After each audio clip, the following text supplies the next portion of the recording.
Advisory Commission. It is now 10:14. Again, thank you for your patience as we waited for additional members to come in. We will now do roll call.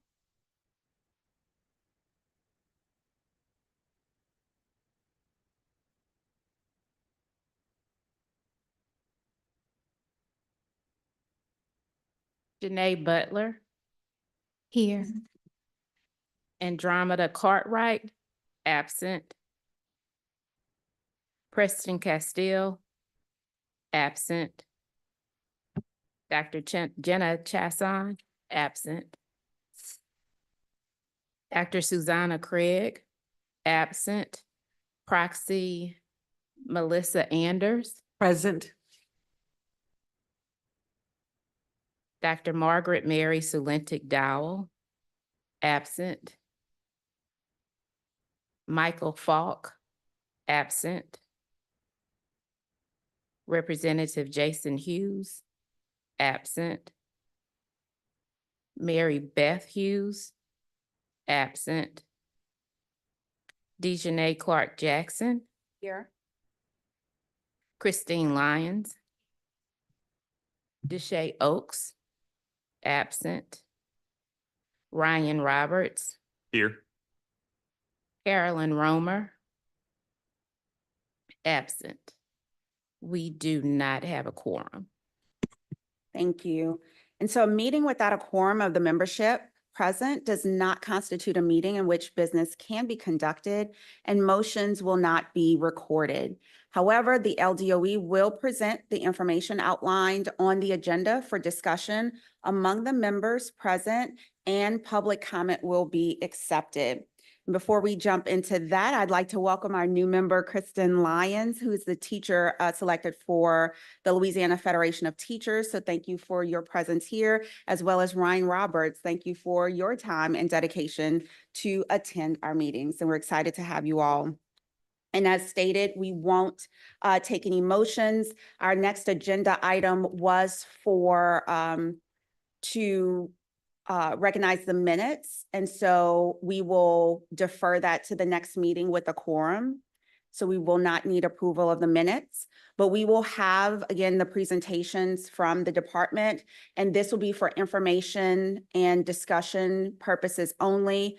And so we will tweak the agenda just a bit. The next agenda item was to consider the update for the reading report for the 2024 spring report, but we'll wait for Dr. Chasson to come to do that report. So we'll go to the consideration of an update report regarding the Louisiana Comprehensive Literacy Plan. And that's going to be presented by Natalie Klebert with the LDOE division. And Natalie, I'm gonna just get to your slides. There we go. Hi, everybody. My name is Natalie Klebert. I am the supervisor of literacy strategy at the department. We're in the process of updating our Louisiana Comprehensive Literacy Plan for the second time. The current version reflects feedback from the work group listed on page 4 of the plan, which is included in your folders as well. We have set up 2 virtual collaborations as well as the option to send in written feedback. The new iteration recognizes all the work we have done over the last 3 years, the progress we have made, and switches the focus on capacity building and sustainable practices in our literacy strategy for the state. We have added in all the new policies, and just a few highlights of the major changes are a single universal screener, MTSS guidance, the dyslexia screener and workaround dyslexia therapists and practitioners, as well as competency work for higher education around the science of reading and dyslexia, additions of professional learning, including the new Louisiana Professional Learning Platform, with several modules for multiple audiences to aid in building capacity and sustainability, as well as the dissemination of the work done within the CLSD grants for the rest of the state. We've also tagged grade bands, specifically adolescent literacy, throughout the plan, and we connected current and future learning to our existing structures of ILT and teacher collaboration.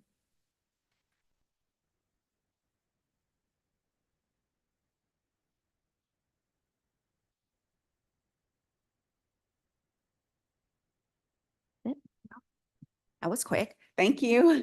Thank you, Natalie. At this time, is there any discussion from the commission members regarding the update to the comprehensive literacy plan? I'll just offer this one comment, as I was a part of the committee to review this. What was most exciting to me and part of the reason we're here and all of the work that we've done over the years is to see this policy timeline. And it really encapsulates all of the efforts and how they all sort of work together or not. And it gives us that that sort of bird's eye view of all the work that we've done. So I'm really proud to see this and excited for our educators, our students in Louisiana, and for us to really capture these efforts that we need to then continue. So I appreciate the efforts of the department for that.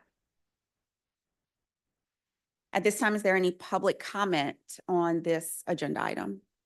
No public comment. Okay, well, thank you so very much, Natalie. We appreciate.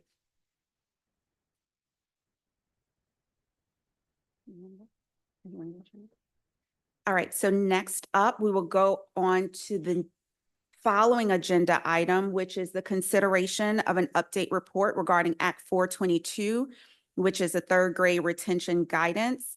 And that will be presented by Shanna Bieber, Executive Director of Literacy Strategy. Is it going? You can, okay. Good morning, Shanna Bieber. So what I brought forth for you to look at is the guidance that goes around our policy for third grade retention, which I'm going to start calling third grade promotion with the hopes that our third graders are being promoted to fourth grade and not retained. So the commission endorsed the policy change based off of Act 422 of the 2023 legislative session at previous meetings, but we recognize the need to provide guidance documents to our educators around that policy.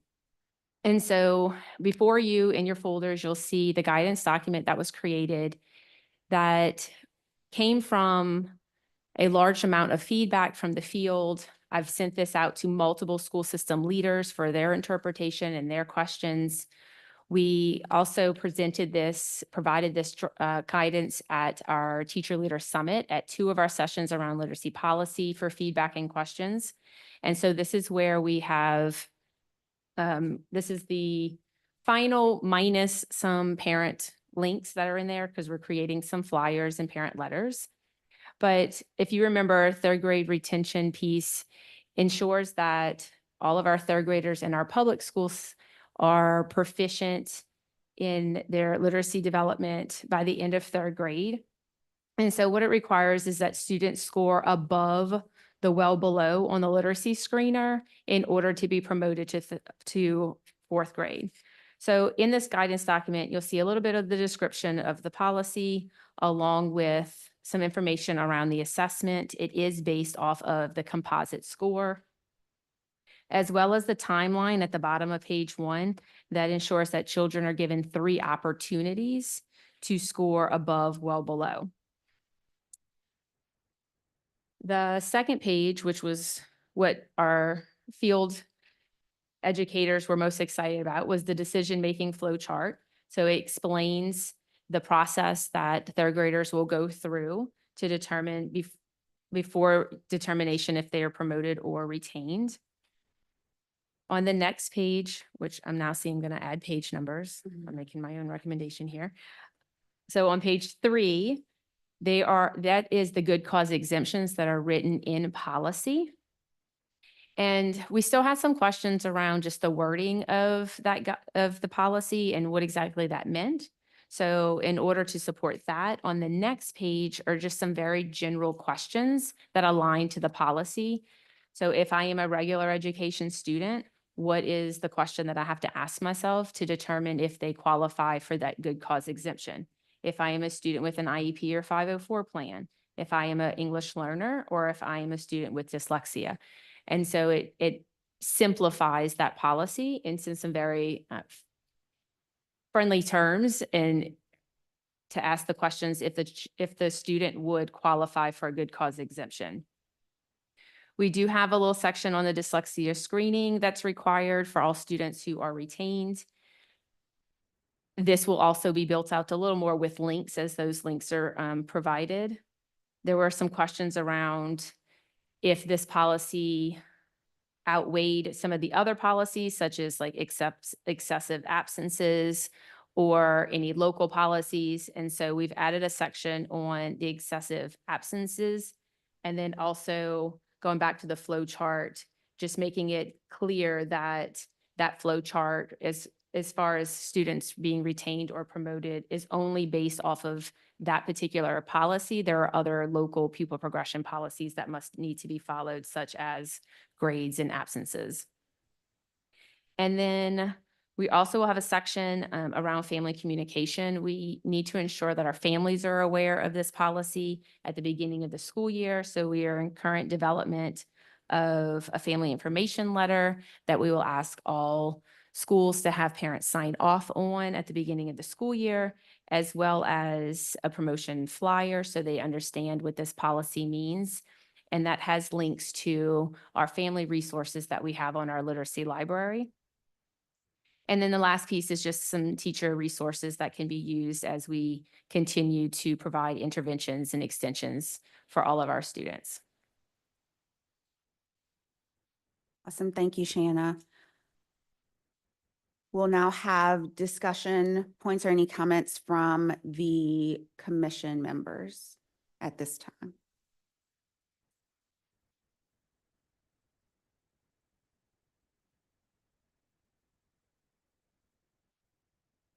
I'll offer this, the decision-making flow chart. I was a huge fan of, and I may have been on record to ask Request it, for yes. this.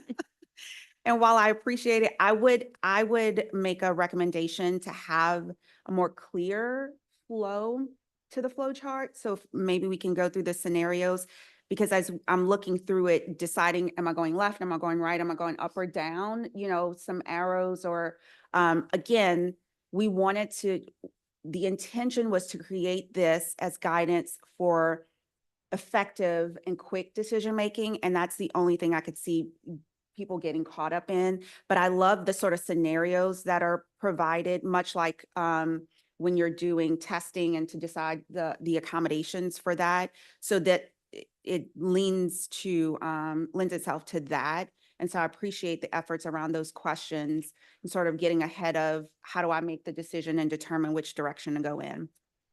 And the other thing is, just for clarity, they're given this guidance. Each district is still required to build this into their local pupil progression plan. So this will become, this policy, it will become part of the pupil progression template that they submit as well. But charter schools are not required. Charter schools, this policy does not apply to And charter schools. that's regardless of the charter type. I believe so, yes. Okay, thank you for that clarification.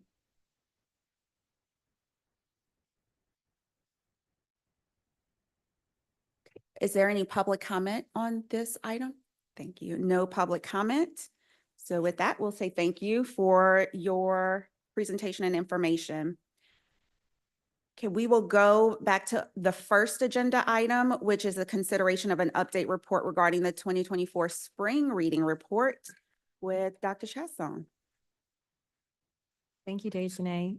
Good morning, everyone. Thank you for holding this item for my arrival. I appreciate your patience, but I'm so happy to be here with you all this morning to share a brief update on our literacy screener data. I'll kind of preface by saying that we have overall data to share today. There's more data to come when it comes to individual measures, when it comes to our subpopulation data. But for today, what we have prepared and ready for you all is our overall data. So we were eager to share it. So we wanted to make sure as soon as we had that prepared by our assessment team that we were able to, at minimum, share this for today. So know that this is not all of the data we will have available at the state level, but it is the start and kind of shows a really good overview. But just as a reminder, this was our first full year of a statewide literacy screener being implemented across our state that we are super excited about. You all know, who have been involved in this work for quite some time, that this was years in the making. And prior to this year, school systems had 4 different options for a literacy screener.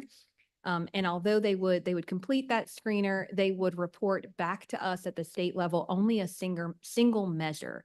And so we had variance in tools being used, and we also had only really a brief snapshot of one measure for each grade level.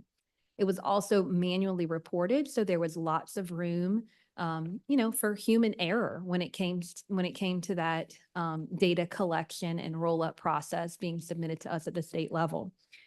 And so that was really our historical data, and we really don't put much value in comparing the current data to the old data previously, because we believe that this really sets a baseline. This data collection was drastically different than the previous years because of the previously stated reasons. And so this year, we really were able to set a baseline from beginning of the year to a middle of the year screener process to end of year. And so we also administered the full battery of the assessment. And so you can see the measures that were taken in kindergarten, first grade, second, and third at 3 points throughout the school year during a very specific assessment window that we gave to school systems. So we also know very finitely when this screener was administered, which we all know is super important as well. When we consider days of instruction and what students have already learned. So we'll go back to our beginning of the year data, and I think the bottom's cut off here. So I need to clarify that the teal at the top represents the well below percentages, and the navy at the bottom represents the on or above. And so you all have seen this data before as a commission. This is from the administration at the beginning of last school year.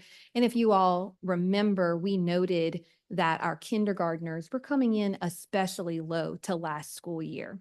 And so this was something that I know we noted and discussed at length. You all also have seen our middle of the year data, which this one's noted at the bottom. So you can see that the top, the teal, represents the well below, and the bottom represents the on or above percentage. And you can see that our kindergartners that we were really concerned about at the beginning of the year really showed a lot of growth between the beginning of the year and the middle of the year. But I want to note that the middle of the year is really meant to be a dipstick. It's meant to be very formative, meant for a progress monitoring tool. And so although it's really important for us to look at and collect as a state, the purpose of that MOI administration of the literacy screener is really meant for progress monitoring.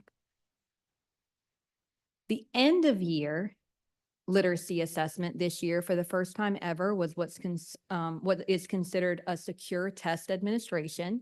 So similar to how we administer our LEAP assessments, it was a secure administration, meaning that we have a lot of confidence about the validity, the reliability of this EOY data. And you can see that overall, we did experience growth from beginning of the year to the end of year overall in K3, though that we were up as a whole, kindergarten through third grade, by 10 percentage points, which is really amazing and something we are quite excited about.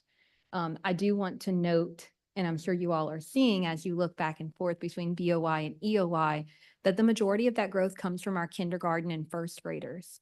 And so as we dig into this data and begin to have initial conversations about this preliminary high-level data, one of the things that is really important to note is, a lot of the most significant shifts in instruction have occurred in kindergarten and first grade.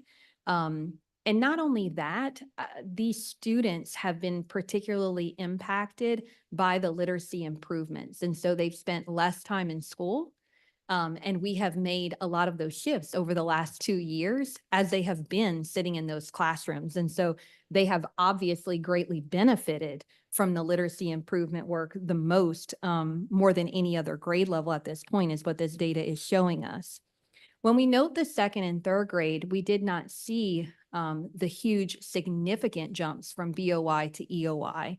But I want to note here that those second grade and third grade cohorts, y'all know we love talking about cohort data. I think we looked at cohort data before the pandemic, and now we're really obsessed with it because it's so important to think about where those students were at the point of the pandemic. And those second graders, when we look at them from this past year, were 3 years old during the spring of 2020. And so when you think about a 3-year-old's journey during a global pandemic, you can imagine that there was a lot of time at home, a lot of time less out in the environment, hearing language and interactions. There was a lot of mask wearing, which we now know really inhibited language development in those early formative years. And our third grade cohort, of course, were perhaps in a pre-K setting, perhaps not, during the spring of 2020. And so if they were in a 4-year-old setting, they were sent home early during that 4th 9 weeks, like the rest of our student population. And so missed a portion of that pre-K year if they were in a pre-K setting. And if not, similar to that 3-year-old population, again, staying at home much more of the time, less interaction and time in the environment outside of the home, and less ability to see early language development and how sounds are formed by being able to view mouth speaking. So a lot in that second and third grade cohort, I think, especially to note when it comes to those students' particular experiences over the last several years.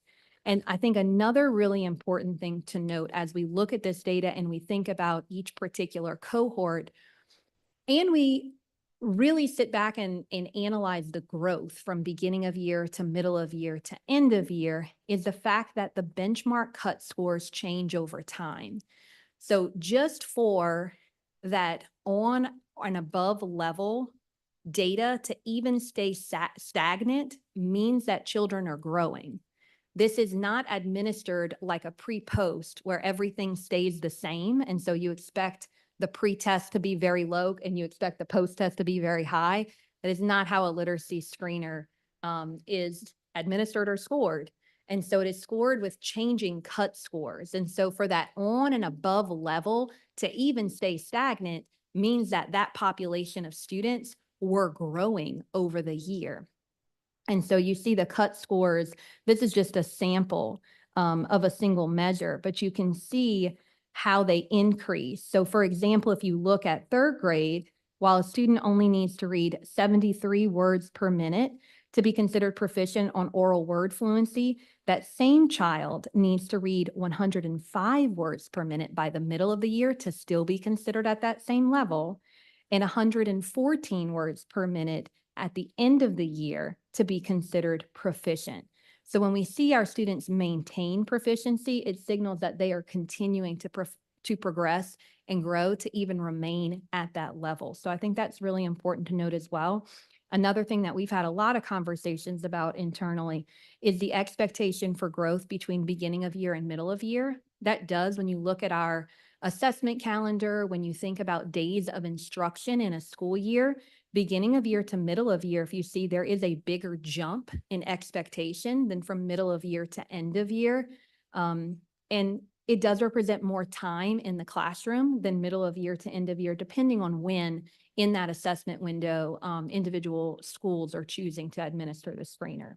So I think those cut scores are really important to pay attention to as well, because even though, of course, you know, the growth in some grade levels is less, remembering that just staying at that proficient level means that that population of students did grow and progress throughout the school year. So the data really represents the number of students moving from one population to the next. Shannon, is there anything I missed that you want to add? The only thing that I would add is not only do the cut scores increase, but the level of complexity in the words that they're reading also increases. So I just wanted to add that part as well.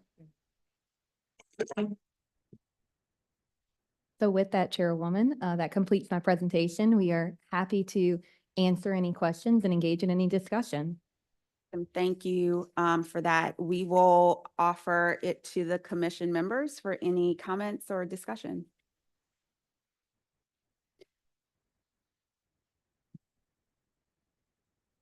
Good morning.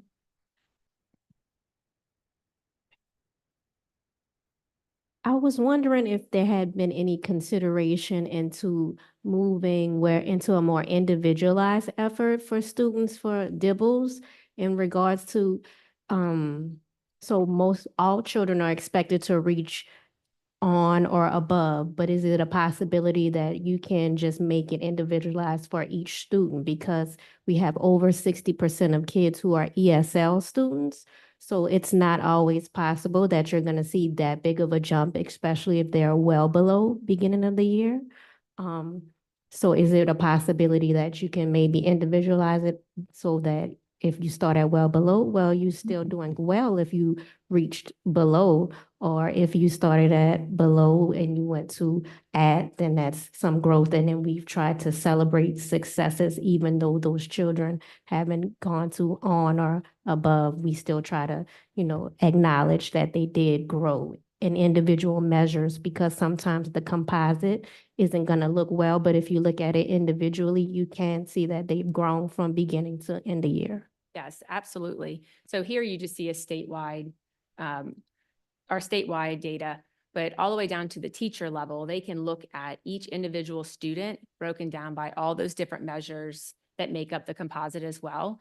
And also noting that any student that comes below proficient is required to have a literacy plan, an individual literacy plan that really breaks down that data, sets individual goals, and then provides the plan on how to intervene. And so the other piece that inside the DIBELS platform, which is known as M-Class, there's also some goals that can be set around the proximal development of like growth. And so there's goals that show, yes, we want kids to get to benchmark, but what is considered a SMART goal for this child based on their individual results. And I want to say I love M-Class. And especially because we should have it beginning of the year, it's going to be able to see the full picture. Yes, absolutely. Next year is exciting that we will get to use it from beginning to end of year. I'm looking forward to the full report. I know We will send that link out as soon as that's available to the entire commission. So just to note, we don't have the full report yet. So just for information purposes, the full report will contain subgroup data. Yes. So to Kristen's question, I actually had that written also. And broken down Will- by school, district and Mhm. school. With subgroup data Yes. per district and school? Yes. Okay, awesome. I'm really looking forward to digging into that. So we know that kindergarten comes in at the lowest proficiency rate.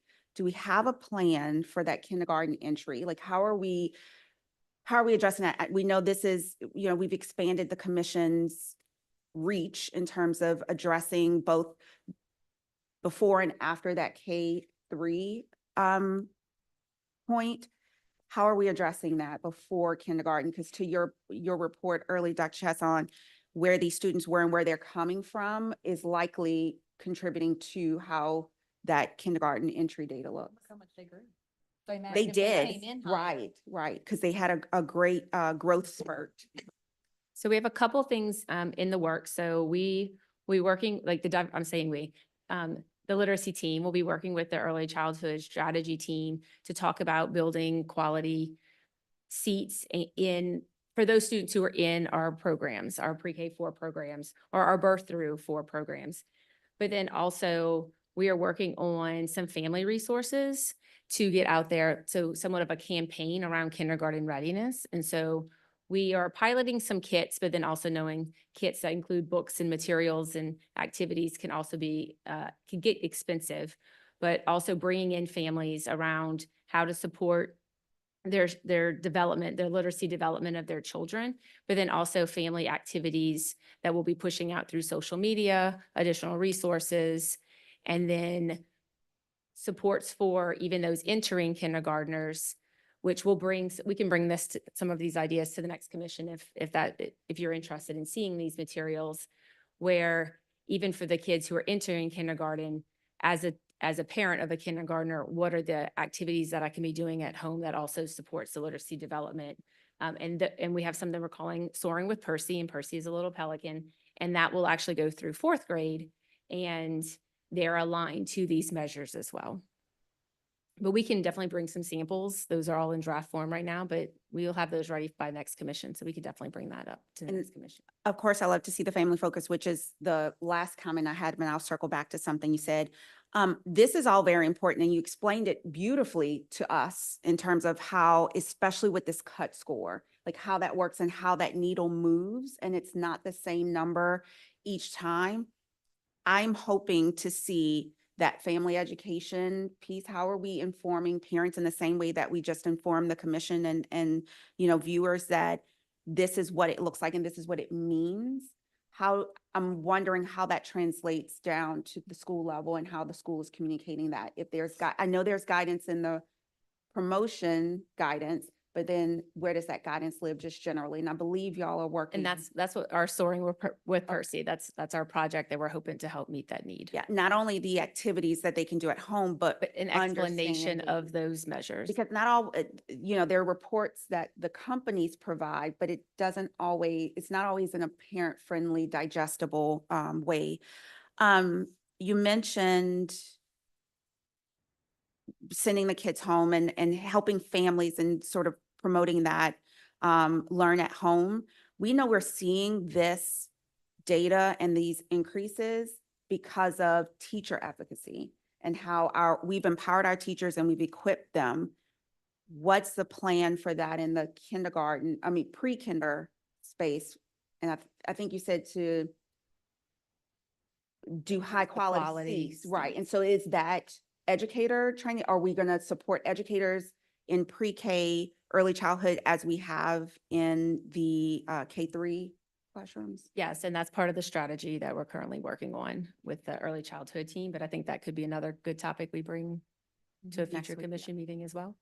Now, my final comment is about second grade. Obviously, we look at these numbers because it should help inform our next steps. And I don't want to frame it as second grade essentially made no progress because they ended the way they started, but that is concerning. I just want to bring that to the forefront because we always want to see what the why is or the what that we can adjust to. And so essentially having them make that growth for middle of the year and that dipstick and progress monitoring, we would at least expect them to stay the same, but to go down is a little disheartening, but I would love to see what, what those thoughts are around that and what we're doing to address that in second grade so that we don't have them going in third grade and essentially being retained because of that progress. So thank you for this. And a suggestion would be on the report, because I'm sure if everybody did their notes to put them side by side to see Yes. that comparison. But thank you for at least bringing this, knowing that the report wasn't ready. I appreciate that.